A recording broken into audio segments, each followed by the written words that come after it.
Hello, everyone, and welcome to the New Orleans Pelicans Podcast. Mr. Jim Eichenhofer and radio analyst John DeShazier here with us. It's the final regular season full week of the regular season before we call this one a season this weekend, which is kind of hard to believe. And at the same time, well, it's been a season, hasn't it, gentlemen, as we are in the middle of a long losing streak yet again, JD. It's always tough when that happens, but there are some positive things we'll get into in a quick sec, huh?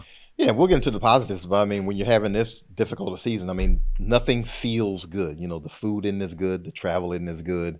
Nothing is as good as it could be because you're basically marching to the end of the line and you know there's nothing past game 82, and you reflect and it's like, at present, there's 25 games, 25 wins. 20. That's improvement from last year. Yeah. But improvement from last year, 21 to 25, you want to make a bigger jump than that. So it's just a long, taxing season, not just for the players, but for the people who cover the team, for the people who work for the team, and for the people who care about it, because a lot of people are invested in this. We're not just invested in it because of paychecks. We're invested in it because we love the game. We certainly want to see the franchise progress and be better. And so when you get to the end like this, man, it's been a long year. Yeah, I mean, losing is miserable. And I think we might get into this discussion later when we talk about some of the teams that are tanking. I can't imagine willingly saying, let's have a terrible season after the last 2 years have been so frustrating and just, like I said, miserable. I think when I look at the season overall, though, as we mentioned, this is an 8-game losing streak right now that hopefully will end Tuesday against Utah. But you look at the body of the entire season and you say, this team had 2 separate 9-game losing streaks, is on an 8-game losing streak, but also had a 5-game winning streak and a 4-game winning streak. So I'm very confused when you just go through the list of games throughout the season of how there's like a split personality that you wouldn't think that a team that has had the losing streaks that this one has had would also have not just the winning streaks I mentioned, but stretches that were longer periods where you won like 6 out of 8 games and that kind of thing. It seems so hard to believe just how many blocks of really good play and really poor play have happened with the same team on the court. I think that's the most frustrating thing because you see the glimmers of hope. Yeah. And you see, okay, if you can do this for a sustained period of time, this could be a decent team. This could work out. This looks pretty good. And then you hit the dip and it's like, whoa, you don't just slam on the brakes, you slam into a brick wall. Yeah. And you're talking about 9-game losing streak. That's desert. That's thirsty and there's no water. I mean, that's what makes it feel so desolate. But again, you see the glimmers of hope and you're like, okay, we see the makings of a team. Yeah. We see the makings of a team that could be successful. And those are the things that you hold on to. Well, to JD's point, Jim, I think it comes from this aspect of it. It's 21 games where you had a lead in the fourth quarter. It's the clutch number. So that's just it. It's not that, hey, you never had the talent or you weren't being put in positions to win. And I guess, we'll go back and review the season here in the coming weeks as we do our player breakdowns and profiles. But if you guys are writers, like at the top of the inverted pyramid and, the name of the article you guys are going to write when you break down this season is clutch games.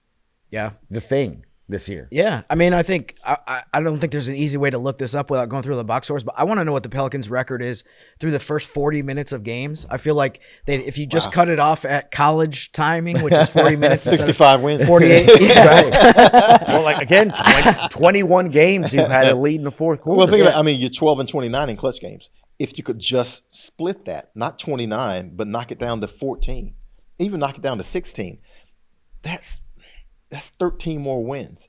Mm-hmm. That's significant because now you're talking about, play in, and at least you're talking about, a little bit more lifeline. You're talking about, because to me, I don't care what you say about the play in or anything else. You just want to get in and give yourself a swing and at bat. And anything can happen. Now, in a 7-game series, that lessens the likelihood because talent's going to bubble to the top in 7 games. But you still get the at-bat. You still get the experience. You still get the chance to where, if you fool around and you get, split the first 2 games on the road, then you're like, okay, let's see what happens here. But when you're in a situation where you're not in that position and you don't have a hope of getting in that position, and again, you're 12 and 29 in clutch games and you're like, okay, how did this unravel 29 times. And you're seeing some of the same things, the same blueprint and the same fingerprints and the same everything. And then it's like, geez, how can you just figure out how to correct that? Yeah. Because if you can correct that, if you can turn that in your favor, again, you don't have to be 29-12, but if you just split them, it's like it's a totally different light and a whole new lifeblood. 10 games is 10 games. If you just find 10 games, it was 29. Yeah, I mean, that would have put them in the race. I mean, that would have put them in a legitimate play-in race if they had that many more wins. Obviously, that's a big chunk more games won than they actually came through with. But, I mean, I know we're going to have a lot of time in the next few months to talk about next season. But another thing, too, that I look back at again this season that, unfortunately, I wish I had the solution to this, but it's something we talked about a lot, is they put themselves in such a big hole that even though they had stretches later in the season that were better, it was kind of too late. I mean, it was too late to be able to get back into play-in contention. So somehow, some way, not only they need to get off to a better start, but they need to figure out how to, when they get a 3-4 game losing streak, it doesn't turn into 8, 9, 10 games. And that's been something that has really been costly the last couple of years. Yeah, and that's what you see good teams do. They're able to figure out a way to stop the bleeding. Instead of stopping the bleeding, unfortunately, we've had gushers. To where it was like, when you finish after 9 games, you look at the patient and you're like, you don't look so good, man. You want to be able to stop that thing, as Jim said, 3-4 games, you be able to stop it and then kind of recalibrate, get your legs back under you, figure out how you can string together 2 or 3 wins and to really, kind of balance it out. But when it gets to 8, 9, and then now we're talking about separate 9-game losing streaks and a possibility of another one. 3 9-game losing streaks in the same season is lethal to the season. That road trip that the team was just on in Portland and Sacramento, they didn't win any. But Jeremiah Fears, JD, played tremendous. He had his career high in 28 points, 5 threes. He had a 21-point game as well. He was making good decisions. He was making clutch shots and big shots, and could have been part of a reason for that team to maybe win in either 2 of those games. What do you make of Jeremiah Fears and what he's been doing as of late? I think what we've seen is just a maturation process. Things seem to be slowing down for him, not just mentally, but you're seeing him slow down a little bit physically also, and not rushing into situations where he's not giving himself a chance to make a good decision. He's slowing down. He's making better decisions. I always thought, just looking at his shooting stroke from the beginning of the season, that, he'll be a decent shooter at some point because his stroke looks pretty good. Yeah. But the decision making for a point guard, and especially when you're talking about throwing a 19-year-old guy out there and saying, okay, run the offense. Well, that's a lot easier said than done. It sounds simple. We've seen seasoned guys not be able to do that, and we've seen players struggle with that for the entirety of their careers. And to ask a kid who comes in after 1 year of college to say, okay, go out and lead an NBA team, that's difficult. But we did see the maturation process. We did see him slowing down. The last 7 games, 4.4 assists to 1.9 turnovers a game, a 2-to-1 ratio. That's acceptable. You want it to be a little bit higher, but that's acceptable. The first 72 games, 3.2 assists, 2.2 turnovers. Significantly different, but we'll see in the development. And again, we're seeing him now not just shoot the 3 better, but we're seeing him finish around the rim a little bit better, a little bit more often. Now, we'd still like to see a little bit more efficiency there, but we're seeing the improvement there. And that's what you want to see out of these guys. You just want to see them continue to improve because, again, you're throwing 19, 20-year-old guys out there and saying, okay, now you're going from 35, 38 games in a season to 82 games. Now you're playing against TCU, and no knock against college teams. Sure.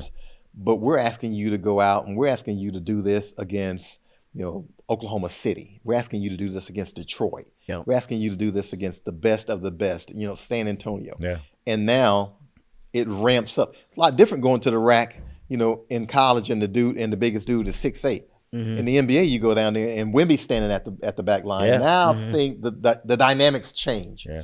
So, you get in situations where guys, you have to grow. But the good thing is, again, maybe it happened a lot when, he went to the bench and then he kind of had a chance to sit back, watch, and notice and maybe take notes. Okay, where can I attack them? Where are their weaknesses when I get out there? as opposed to just going out there. And I mean, because at first it was like, 0 to 100 in 2 seconds, and all we knew was Jeremiah Fears, he can get to the rack. Can't finish once he gets there. Right. He gets there and he gets the shot block. He gets there and he's out of control and he takes a bad shot. He gets there and he turns it over. He gets there and he's up in the air and he's looking for a teammate and he's got himself into a bad situation. Now that's different, and you see the difference, and that's what's most pleasing about watching him play now. Yeah, I mean, I think in college, a lot of times you're more talented than everyone. You're better than everyone. So every single player on the court, on the other team, you can just use your ability to do whatever you want to do. I think this is the case with pretty much all players. I mean, even Cooper Flagg has had a little bit of an adjustment this season to the NBA, but he just had to figure out, okay, how do I react to the fact that some of the things that I got away with or could do in college, I can't do anymore. And I think, to me, the thing that is the most promising and exciting about what he's done over this last stretch of, say, a month or two is, to me, about 50 games into the season, I thought it's going to be next season when he make some of these improvements. Good point. The fact that you can go into this offseason knowing that you've put a bunch of good games together, you've put a lot of promising stretches, to me is great, because I really did think when he was moved to the bench that it was going to be kind of, the rest of the season was going to be a learning experience. His minutes were going to go down. He wasn't necessarily, it was going to just be like, wait till next fall and then we'll see some of this stuff. So the fact that he's this much further ahead because of what he's done in the last 20 or so games, to me is really exciting for next season. Yeah, I think a maturity process is, one, you go to the bench and, he could have pouted. I don't think he did. Or if he did, it was certainly short. He didn't pout, and he took to coaching. Okay, hey, here's how you can improve. Here's how you can help this team. Here's how you can help yourself. Yeah. If you do these things and you do them better. And he had a chance to improve. And a lot of times you don't necessarily notice guys improving their games as the season goes. Right. Because, practice time is compressed. Guys can lose interest, especially when you're not winning. But this is a kid who initially, when he came, I think Joe Dubar's executive vice president of basketball said, look, we had to tell this dude to go home, get out of the gym. Yeah. He was wearing himself out. And I heard the same thing about him from his high school coach.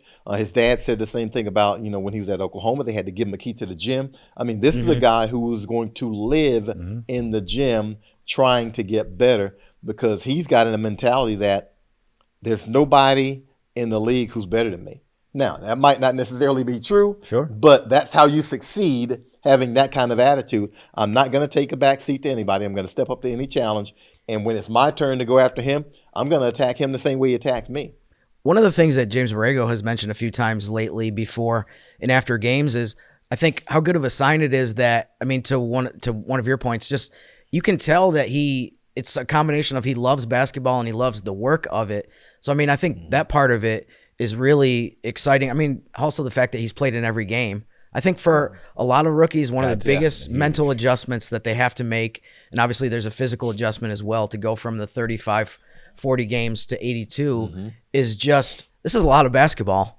And so the fact that he's been on the court and he hasn't seemed to hit any wall in terms of like, man, I've been out here for 6 months. It seems like, if anything, you see a lot of rookies where they're kind of winding down, and it's like, man, this guy needs a couple months, either mentally or physically, to get ready for next season, where it seems like if you asked him, he would be at the point of saying, can't we play like another month or two? Can we take this into like May or June? I mean, hopefully eventually they will do that. But I'm just impressed by the fact that he has continued to push through. And it is very rare. There's only probably a couple rookies in the whole draft class this year that you could say that for, that they're still, Cooper Flagg scoring 50 points in a game and the season's almost over, that they're still playing as motivated as they were earlier in the season. I think the two things that really stand out to me, and again, we're going to talk a little bit more about him at the end of the season where we kind of recap his year, but there's certain things you can't coach and teach. And to me, I go back to that game at the Knicks. I mean, at MSG, playing the way you are, and you either shy in those moments or you like the bright lights. And that's something that's natural to him, and you love that. And to y'all's point, playing well off the bench. And I think a lot of it, too, is he didn't go to the bench because he was terrible. DeJounte Murray came back. Right. So, I mean, and you saw, and it's a point that Jim's brought up a lot, too, by going to the bench, JD, and having that unit consistently, playing with guys consistently, You saw that improvement. You saw them help them. But we saw those attributes in the last couple of games. What do you want to see from the team in the last 3 games? You just want to see these guys compete. It's the end of the season. You're in games 80, 81, 82. You're not going to the playoffs. So statistically and numbers-wise and standings-wise, there's nothing to play for. And yet, you got to put something on tape that represents you. And by that, I mean, there's a name on the back of your jersey, you, your family, whatever. You want to play hard. You don't want to just skate into it and say, okay, it's over. I'm just going to jog through. And no, you still, because these things matter to organizations, I think, whether or not that's here or whether that's with another team. You want to see this team finish out, sprint through the tape. And I understand you're going to have some matchups, some lineups out there that don't necessarily jibe, that we hadn't seen together. If you don't have chemistry, the one thing you can do is play hard. You might not have chemistry. You might not have, the greatest, compliments out there to one another, a shooter, a driver, rebound. But you can play hard. You can do that. You can defend that. You can do that. Those are things you can do regardless of what the situation is. You can always have effort. And that's what I want to see out of these guys. Because, again, you're not playing for anything, games or standings-wise, but you are playing to impress, whether it's your front office because you're returning, or this coaching staff or the next coaching staff or the teammates that you're sitting next to on the bench, whatever it is, play hard. Just give me that. From a broad standpoint, I think most people have enjoyed the fact that the Pelicans have had a pretty long stretch where they've had most of their main guys able to play. And obviously the losing streak kicked in recently. But to me, whether it's good or bad, it's helpful to be able to evaluate what you have. And so unlike some of the other teams that have kind of opted out of being competitive, I think the Pelicans have been able to evaluate guys. Now, with that said, in the roster overall, with that said, I don't mind I think we saw this a little bit Sunday against Orlando, if some of the two-way contract guys start to play a little bit more, get some playing time. I know there's a couple players that are banged up right now with DeJounte and Trey Murphy, and Carlo has missed a game or two recently. So you're probably not going to see, like your main rotation the way we saw for a while. Right. But this will be a good opportunity, I think, for, guys like Trey Alexander to play a little bit more and see what they can do after they did. A lot of these guys did really well in the G League over the course of the season. Yeah, these guys, you're putting something on tape. Yeah. And not just for the Pelicans. You're putting it on tape for the entire NBA. So if the Pelicans say, well, we don't have a space for you here, somebody else that you either played against or who's scouting you or whatever, people watch and people see. And the film don't lie. It's going to show what you did and what you put out there.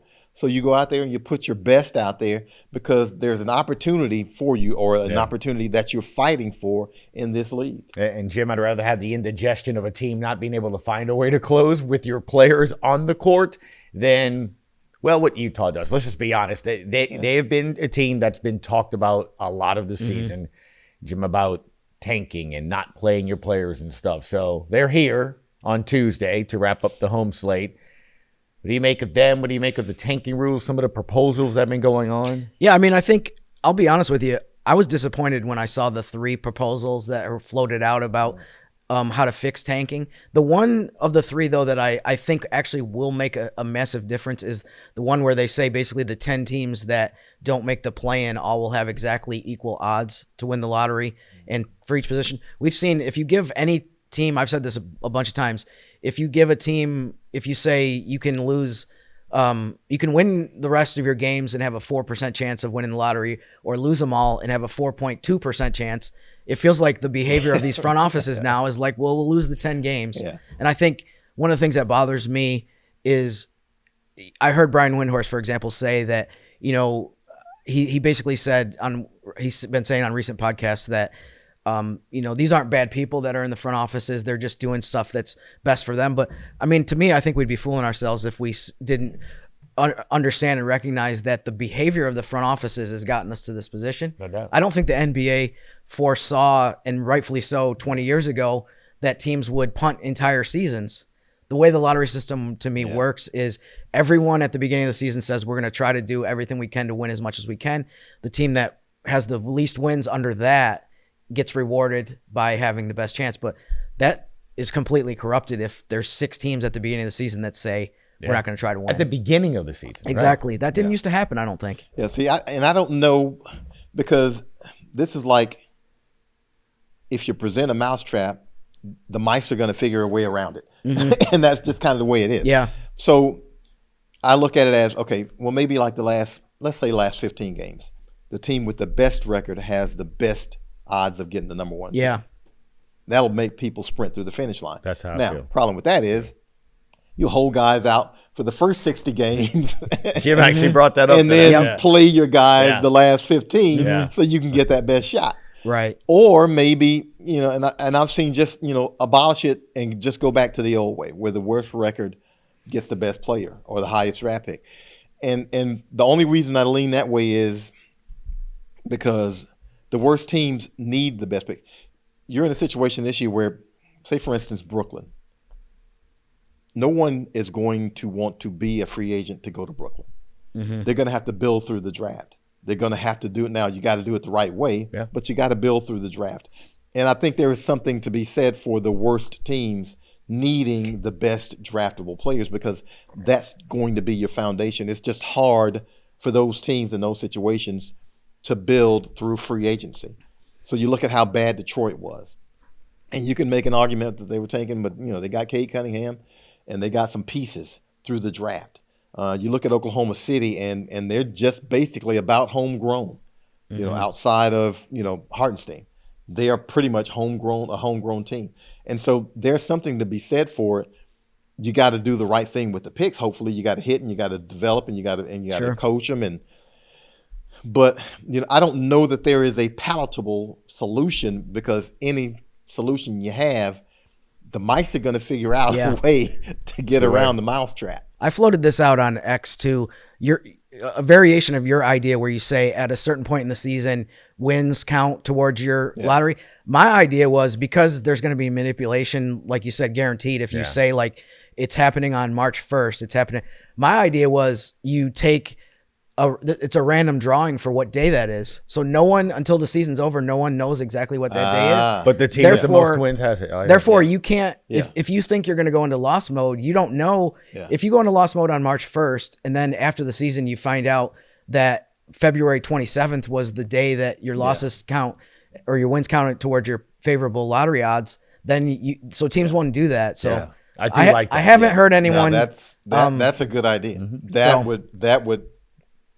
That could possibly, I won't say solve it, because it won't solve it, but it's about mitigating the problem. It'll mitigate it a whole lot more, because then everybody be like, well, I don't know when D-Day is, so we just got to play. Right. No, 100%. We just got to play. But and to point out, agree with Jim too. Is like, try to make it competitive to where, hey, winning actually does help you one way, shape, or form. Well, as we like to do on Mondays, we do like to go over and give some awards. So, Mr. Jim Eichenhofer, who's our player of the week? Yes, I'm going to go with Jeremiah Fears. We talked about him at length earlier. Averaged 23 points a game, 4 rebounds, 4 assists, shot 49, 46, 84 from the field.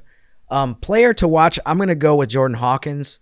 He averaged 10.5 points per game last week. His last 5 games, he shot 10 for 19 from three-point range. So I think he's just one of the key guys that this is an important stretch for him these last 3 games. The Pelicans picked up his team option before the season, so he's under contract for next season. Just want to see him finish strong.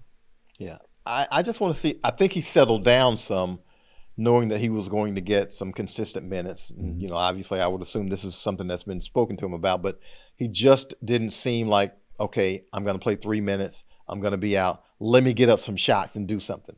Now it seems like a little bit more deliberate and a little bit more slowed down for him also to say, okay, I might mess up, but I'm not going to go out. I'm going to play a string of minutes here. I might be able to let the game come to me instead of trying to force myself into the game. All right, Utah, Boston, Minnesota. Got a trending number for me? Yes. You know what? Let's go right to the spoiler scale, because I think we're a little bit over time here. Spoiler scale for Utah is a 1. I know you're not shocked. If Andrew Lopez was here, he would say, "Can we do -2?" They're tied with Sacramento for the fourth worst record in the league. They need to finish. If they can finish in the bottom 4, their pick is top 8 protected. So they really do need to finish in the bottom 4 to make sure that they keep their pick and it doesn't go to drum roll, OKC. Yeah. The spoiler scale for Boston, I have it as a 2 if Boston has already clinched the 2 seed by Friday night. I have it as an 8 if it's still in doubt whether them or the Knicks will finish as the 2nd seed. Most likely, it's pretty likely that it won't come down to that. So, and then lastly for Minnesota, the spoiler scale, I have it as a 2 if they're already clinched the 6th seed. The one thing that's stake for the Pelicans would be they can even the season series. So, but if the Wolves are locked into that, I don't think there's going to be that much at stake. But I do have it as a 10, the first 10 on the spoiler scale of the season, if the Pelicans can drop the Wolves down to 7th. So if they can push them from 6th down to 7th and put them in the play-in, I'll give that a 10.